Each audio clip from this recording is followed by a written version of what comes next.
guys go right into questions for quarterback Cam Ward. Cam, this is your last year. Thanksgiving is next week. So far in your football career, what are you most thankful for, right? Thus far, and you're the leader of this team. You brought back this program to life. So what are you most thankful for, and what was your most challenging game as well this season?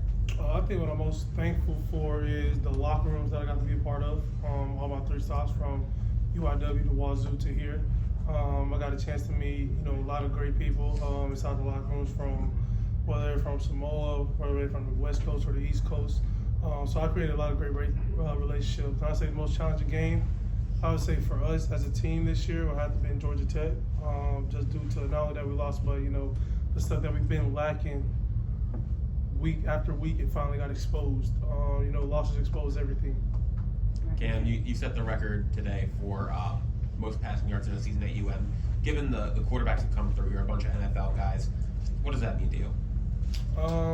Really doesn't mean anything. I set the record at my first school, so I put myself in a position like this. I have the confidence to know I can do anything with the receiving group that I have, the O-line that I have.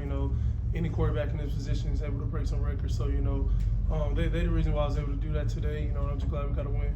Cam, how did it feel to see the team respond the way it did after the Georgia Tech loss, the bye week, having 2 weeks to sort of stew over that, to see how you guys went out there and did what you did today? It looked good, especially on the defense. They're the reason why we won the game with all the stuff that they got to deal with outside. For them boys to hone in on the 2 weeks that we had off, them boys locked in. Meach Powell had himself a day. The D-line had himself a day. So, I think that's the best response that you can get. The way they played today, when we went through a lull, we didn't score.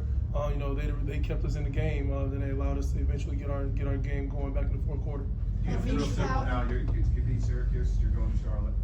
How nice is it to have you kind of had your destiny in your hands all year, but to know it's now down to this. You win this game, you go. It's good.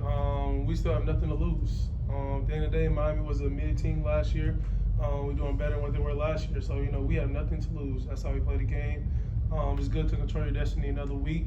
But we know, everything, it doesn't mean anything if we don't win. So, we just got to watch this tape, go to Syracuse and try to pull out a win against a good team. Do you feel this is a championship team, caliber team right now? And if yes, why so? I think we have the pieces to be a championship caliber team. But we're getting better every week and having the mindset of a championship team. That's the next step, we're almost there.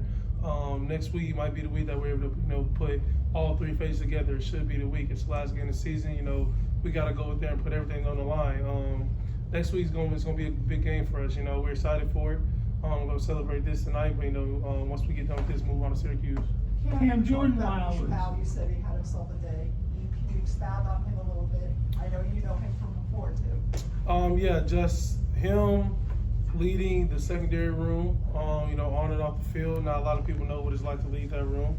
And the command and the defense that he has. He can play high safety, he can play nickel, he comes down, he tackles well. Mish is the definition of a true team player. He brings it every day to practice. He's a competitor. Me, him, and X, we go at it every day in practice. So, having 0 on our side of the ball, is a good thing. And, I'm glad that he finally got the recognition he deserves out this game. But, you haven't seen nothing yet from 0. He's been locked in somewhere.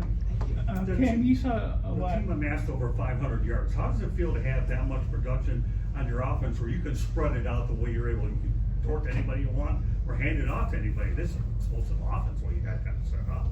It means a lot to have guys like that in the running back room. Jay Lyle, Fletch, Dame, the receiving corps, they did their job today. They blocked well on the perimeter all day.